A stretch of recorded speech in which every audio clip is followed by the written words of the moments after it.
ရက်ကွက်နဲ့လမ်းကြိုလမ်းကြားတွေမှာစီကတ်မဲ့အမိုက်ဆွန့်ပစ်နေသတင်းကိုတင်ဆက်ပေးမှာဖြစ်ပါတယ်။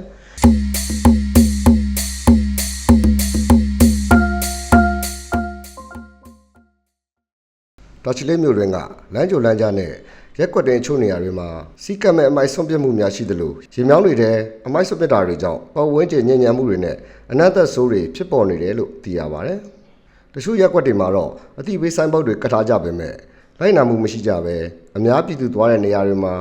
အင်သုံးမိုက်ပလတ်စတစ်အိတ်အစားအသောက်အကျွင်းကြံများကိုစီကတ်မဲ့ဆွန့်ပစ်ထားတာဖြစ်ပါတယ်။ဒါကြောင့်ရေမြောင်းပိတ်ဆို့တာတွေဖြစ်လာနိုင်ပြီးရေကြီးမှုတွေဖြစ်ကာအနီးနားမှာရှိတဲ့ဈေးဆိုင်နဲ့နေအိမ်များကိုထိခိုက်စေပြီးပတ်ဝန်းကျင်မှာရှိတဲ့ကလေးငယ်တွေအတွက်လည်းယောဂဖြစ်စေနိုင်တာပါ။ဒေသခံတအုပ်ပြောတာကလည်းညဘက်ဆိုသူတို့တွေကဆိုင်ကယ်နဲ့ယူလာပြီးအမိုက်တွေကိုဒီတိုင်းပစ်သွားကြရင်ကောင်တွေကလည်းအခုဆိုအများကြီးဖြစ်နေအနက်နေရတဲ့အရန်ဆိုးနေ